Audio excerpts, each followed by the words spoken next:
నమస్తే, welcome to SS news. నేను మీ Vaishnavi.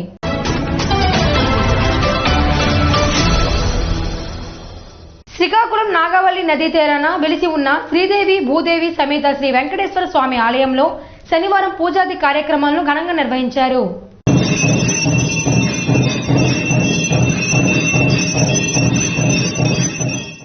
Srikakulam collector బంగ్లా దరి పవిత్ర నాగావళి నదీ తీరాన శ్రీ కళ్యాణ తిరుమలలో వేంచేసి ఉన్న శ్రీదేవి భూదేవి సమేత శ్రీ కళ్యాణ వెంకటేశ్వర స్వామి వారి ప్రాప్త కాలంలోని సుప్రభాత సేవ, శ్రీవారి దర్శనం, సామూహిక విష్ణు సహస్రనామ స్తోత్రం, నగర వీధుల్లో హరినామ సంకీర్తనలు, సాయంత్రం నక్షత్ర, కుంభ, నేయి, కర్పూర, నవనీత పంచహారతలు ఆలయ అర్చకులు భూరాడ వంశీ శర్మ వారిచే జరిపినట్లు, తదుపరి భజనాది కార్యక్రమాలు చివరగా పవలింపు సేవలతో ముగిసినట్లు, కార్యక్రమంలో భక్తులు విరివిగా పాల్గొన్నట్లు ఆలయ అధ్యక్ష కార్యదర్శి మర్రి యోగేశ్వరరావు, బెహర నాగేశ్వరరావు కార్యవర్గ సభ్యులు తెలిపారు.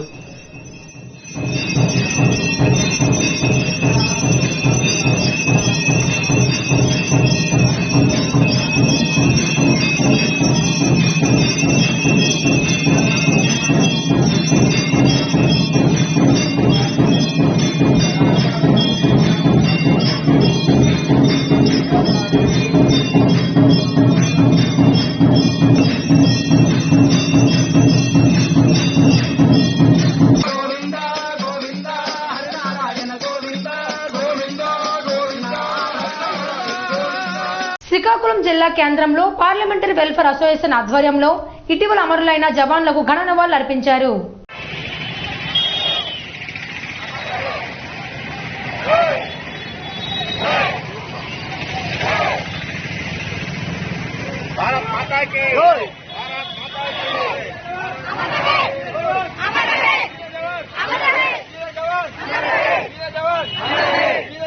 ఇటీవల ఛత్తీస్గఢ్ బీజ్పూర్ వద్ద మావోయిస్ట్ దాడుల్లో రాష్ట్రానికి చెందిన 2 జవాన్లు మరణం పొందడంతో వీరికి ఘన నివాళులు అర్పించారు. శ్రీకాకుళం జిల్లా కేంద్రంలోని వెల్ఫేర్ అసోసియేషన్ ఆధ్వర్యంలో ఈ కార్యక్రమాన్ని చేపట్టారు. ఆ కుటుంబాలకు వెల్ఫేర్ అసోసియేషన్ తరపున సానుభూతి వ్యక్తం చేస్తున్నామని స్పష్టం చేశారు.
అయినప్పుడు కూడా అలా చేయడం చాలా తప్పు. వాళ్ళు ఇలాంటి పనులు మానుకొని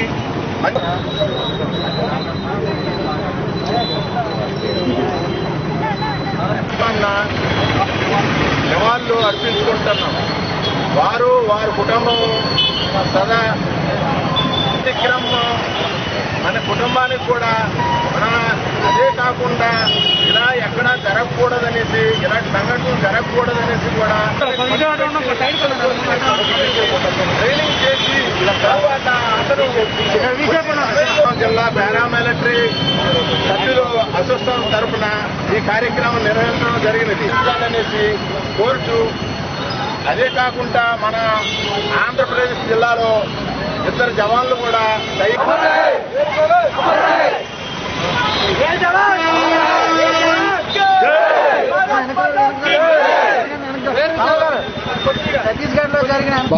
భారత రక్షణ దళాల్లో సిఆర్పిఎఫ్ అయిన ఒక దళం మొన్న ఛత్తీస్గఢ్ శనివారం జరిగిన ఎదురుకాల్పులో నక్సలైట్లకు సిఆర్పిఎఫ్లకు జరిగిన ఎదురుకాల్పుల్లో మన సిఆర్పిఎఫ్ జవాన్లు 24 మంది వీరమరణం పొంది ఉన్నారు.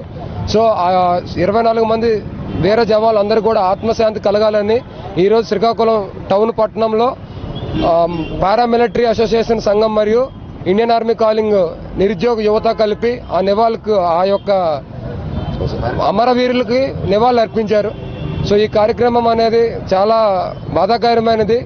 ఇటువంటి చర్యలకు మళ్లీ పాల్పడకుండా ప్రభుత్వం తగు చర్యలు తీసుకోవాల్సిందిగా ప్రభుత్వానికి కోరుతున్నాం. బీజాపూర్ ఛత్తీస్గఢ్లో 24 మంది సిఆర్పి జవాన్లు సైద్ కారణంగా ఈ కార్యక్రమం జరగబడినది.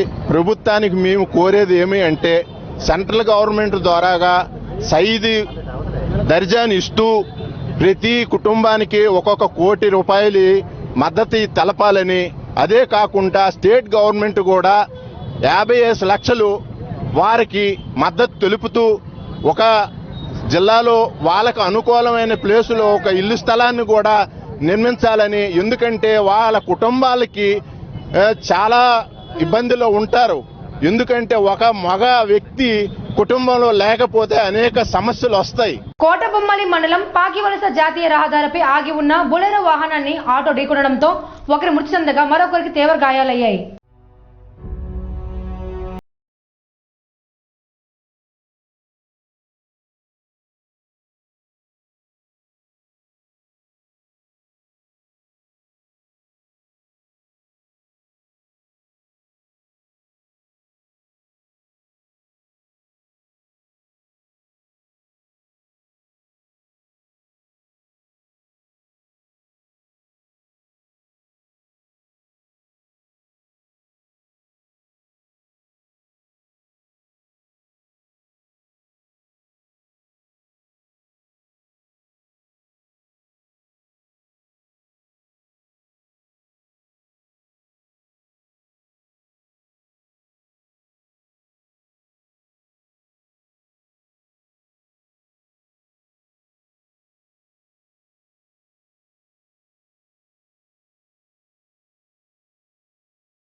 శ్రీకాకుళం నియోజకవర్గంలోని అంపోలు వద్ద ఉన్న జిల్లా జైలు కేంద్రాన్ని శ్రీకాకుళం శాసనసభ్యులు ధర్మన ప్రసాదరావు ఆకస్మికంగా సందర్శించారు.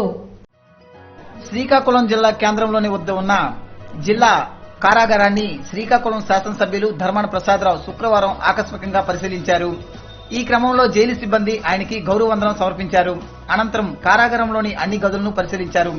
అంతేకాకుండా వంశధార శ్రీ సూర్య బ్లాక్ లో ఉన్న ఖైదీలతో మాటామంతి కలిపారు. స్థానిక కారాగారంలో ఖైదీలు చేస్తున్న సాగు చేసిన పంటలను పరిశీలించి వివరాలను అడిగి తెలుసుకున్నారు. ఖైదీలకు పెడుతున్న ఆహారాన్ని రుచి చూసి అసంతృప్తి వ్యక్తం చేశారు. జైలు సూపరింటెండెంట్ రాజ్కుమార్ పనితీరును అభినందించారు. ఈ కార్యక్రమంలో DCMS X chairman Gondu Krishnamurthy, RIMS committee member వరద విజయ్ కుమార్, ఏఎంసీ చైర్మన్ మోకాల తాతబాబు, బీసీ సంక్షేమం జిల్లా ప్రెసిడెంట్ సర్పంచ్ గొలి వెంకటరమణమూర్తి, జైలర్ దివాకర్ నాయుడు, ఉదయ్ భాస్కర్ సిబ్బంది పాల్గొన్నారు. శ్రీకాకుళం జిల్లాలో భవన నిర్మాణ కార్మికుల పెండింగ్ బిల్లులు, క్లెయిమ్లను వెంటనే పరిష్కరించాలని సిఐటియు రాష్ట్ర ప్రధాన కార్యదర్శి గోవిందరావు డిమాండ్ చేశారు. శ్రీకాకుళం జిల్లా కేంద్రంలో సిఐటియు రాష్ట్ర ప్రధాన కార్యదర్శి గోవిందరావు ఆధ్వర్యంలో నిర్వహించిన సమావేశంలో ఆయన మాట్లాడుతూ భవన నిర్మాణ కార్మికుల పెండింగ్ క్లెయిమ్లు వెంటనే పరిష్కరించాలని, భవన నిర్మాణ కార్మికుల సంక్షేమ నిధులను భవన నిర్మాణ కార్మికులకే ఖర్చు చేయాలని డిమాండ్ చేస్తూ ఏప్రిల్ 15-16 తేదీల్లో భవన నిర్మాణ కార్మికుల పని ప్రదేశాల్లో ధర్నాలు జయప్రదం చేయాలని శ్రీకాకుళంలో సిఐటియు జిల్లా కార్యాలయంలో జరిగిన సిఐటియు జిల్లా సమావేశంలో సిఐటి నాయకులు పిలుపునిచ్చారు. జలుమూరు మండలంలోని కోన సింహాద్రిపేట గ్రామ సమీపంలోని కల్వర్టుకు భారీ గుంత పడింది.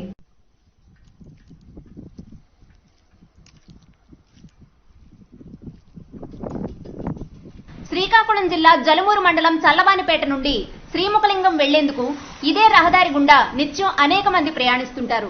దక్షిణ కాశీగా ప్రసిద్ధిగాంచిన ప్రముఖ శైవ క్షేత్రం శ్రీముఖలింగేశ్వర స్వామిని దర్శించేందుకు కూడా నిత్యం వందలాది మంది ఇదే రహదారి గుండా ప్రయాణిస్తుంటారు. కల్వర్టుకు భారీ గుంతపడినా రోడ్డు భవనాల శాఖ అధికారులు పట్టించుకోకపోవడంపై ప్రయాణికులు, స్థానికులు విమర్శిస్తున్నారు. వాహనదారులకు ఎటువంటి ప్రమాదం జరగకుండా ఉండేందుకు వాహనదారులకు కనిపించేలా స్థానికులు ఆ గుంతలో ఒక కర్రను నిలబెట్టారు. ఏ ప్రమాదం జరగకముందే ఆర్ఎన్బి అధికారులు స్పందించి గుంటను పూడ్చిపెట్టాలని ప్రయాణికులు, స్థానికులు, మండలవాసులు కోరుతున్నారు.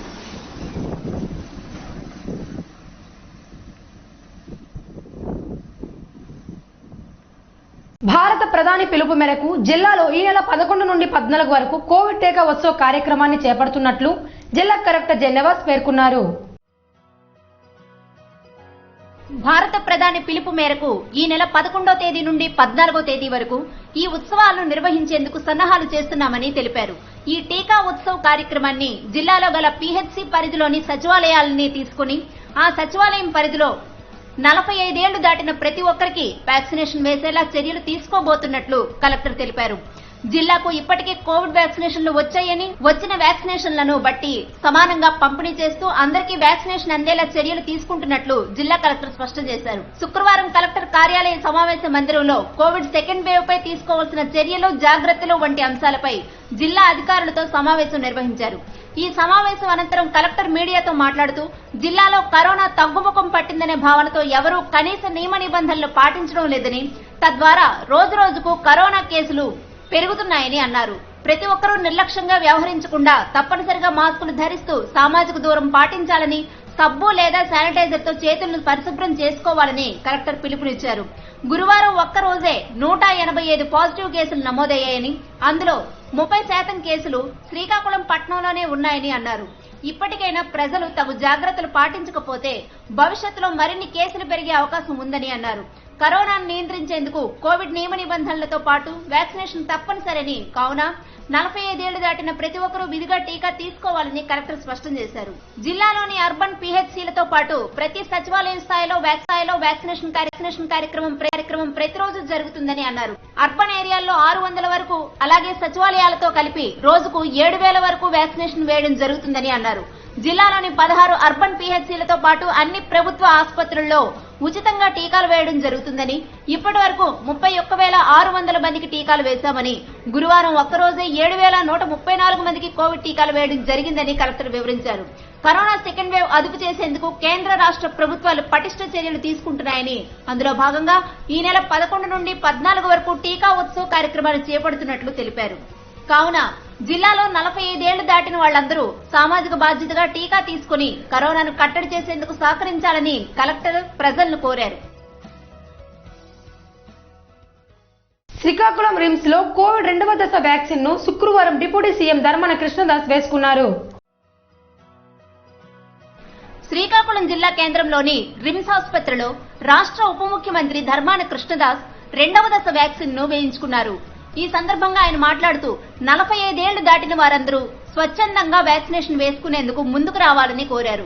ప్రస్తుత రాష్ట్రంలో సెకండ్ వేవ్ కరోనా కారణంగా కేసుల సంఖ్య రోజురోజుకు పెరుగుతోందని, దీనిని ఉద్దేశించి వ్యాక్సినేషన్ సరైన మార్గమని, శరణ్యమని అన్నారు. వ్యాక్సిన్ పూర్తిగా సురక్షితమైన ప్రక్రియ. 45 సంవత్సరాలు దాటిన వారికి నెలలోగా ఈ ప్రక్రియ పూర్తి కావాలని, ప్రభుత్వం అన్ని ఏర్పాట్లు చేస్తుందని, అందరూ విధిగా మాస్క్ ధరించాలని, భౌతిక దూరం తప్పనిసరిగా పాటించాలని పేర్కొన్నారు. కోవిడ్ పేషెంట్లకు ₹1 కూడా ఖర్చు కాకుండా ఉచితంగా ప్రభుత్వం ఈ అవకాశాన్ని కల్పిస్తుందని తెలిపారు.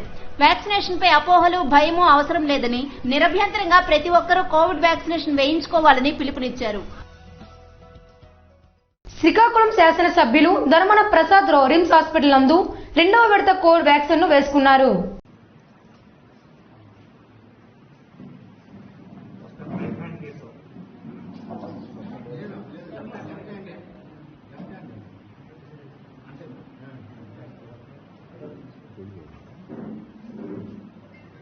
శ్రీకాకుళం శాసనసభ్యులు ధర్మాన ప్రసాదరావు 2వ విడత కోవిడ్ వ్యాక్సిన్ రిమ్స్ ఆసుపత్రి నందు వేయించుకున్నారు.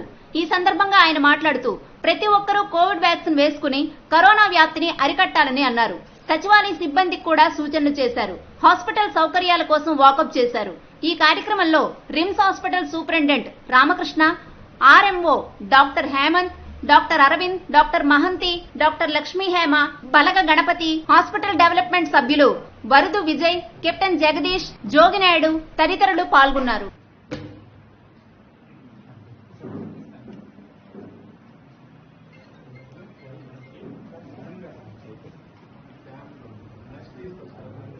ఇవి నాటి వార్తలు. మరిన్ని వార్తలతో మళ్ళీ కలుద్దాం. అంతవరకు చూస్తూనే ఉండండి SS న్యూస్.